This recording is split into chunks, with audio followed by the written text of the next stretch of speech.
pa rin tumigil si Nick at patuloy nitong inaya ang kaakit-akit na babae na sumama na lang sa kanya. Sumabog na sa galit si Osgood at makikita na nagkaroon sila ng away pero kapansin-pansin na tila sinasadya lang ni Nick na magpabugbog sa lalaki habang ang nasabing babae naman ay sobrang namangha sa lakas ng kanyang nobyo. Kinabukasan ay nakita muli si Nick at si Osgood na lumalabas na isang palabas lang pala ang mga nangyari kagabi upang magpapogi sa kanyang nobya at pumayag na itong pakasalan siya.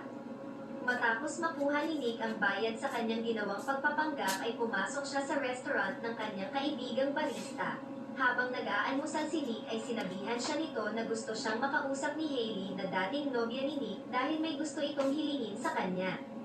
Agad naman siyang pumunta sa bahay ni Hailey at nang pumasok na siya sa loob ay nagulat na lang siya na makita ang babae na puno ng mga pasa sa mukha. Mabilis na nagtanong si Nick kung anong nangyari sa kanya. Hindi na nagpaligoy-ligoy pa si Hailey at buong detalye niyang ikiniwento ang mga nangyari. Malalaman na noong nagpunta si Hailey sa isang condominium hotel habang pauwi ay bigla siyang inaya ng isang grupo ng mga kalalakihan na magpunta sa isang party.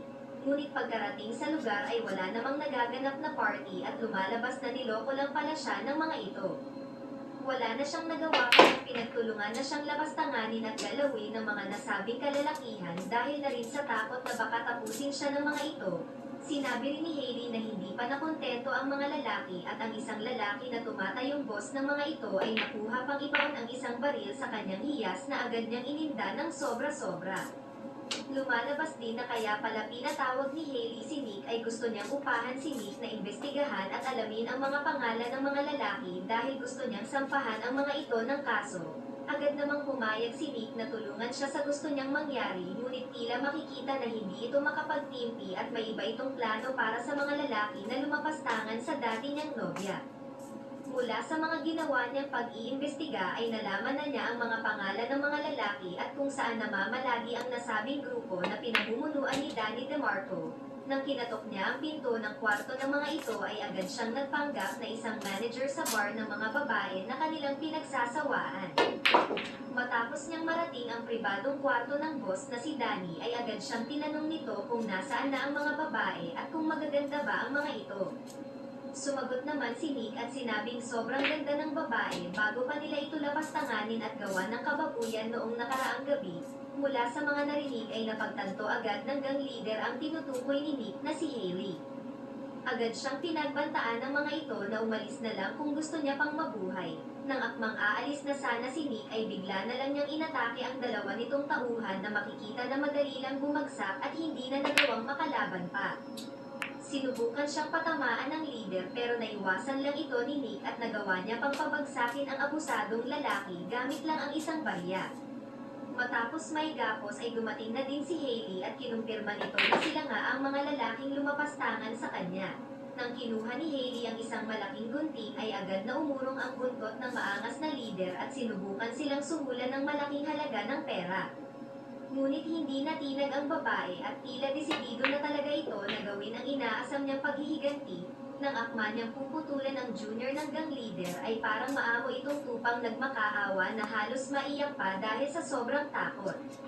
Sa huli ay nakontento na rin si Hailey na mag-iwan na lang ng maliit na sugat sa kanyang junior nang makita nito na parang tutang umiiyak na nagmamakaawa ang leader at halos ikahiya na siya ng sarili nitong mga tauhan.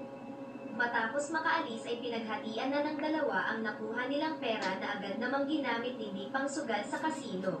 Kasama ang binabantayan niyang mayamang kliyente na si Cyrus ay buong gabi silang naglaro ng blackjack. Sa ilang oras na paglalaro gamit ang mga pera na nakuha niya sa gang leader ay nagawa niyang manalo ng kalahating milyong pera. Ngunit nang magwi-withdraw na sana siya ng napanalunan ay naisipan niyang itaya at ilaro ulit ito sa pagbabaka sakaling maging milyonaryo na siya. Sa kasamaang palad ay tila nagkamali siya ng pasya dahil sa isang iglap lang ay bigla na lang siyang natalo at nawala na ang malaking pera na hawak niya kanina. Agad siyang nagpakalungo sa alak dahil sa lubos na pagsisisi. Sakto din dumating pa ang mga tauhan ni DeMarco upang lumesbak at gumanti sa ginawa nito kanina sa leader. Hindi na nagpigil pa ng emosyon si Nick at ibinuhos niyang lahat ang kanyang pagsisisi sa pagbugbog at paggulpi sa mga tauhan ni DeMarco.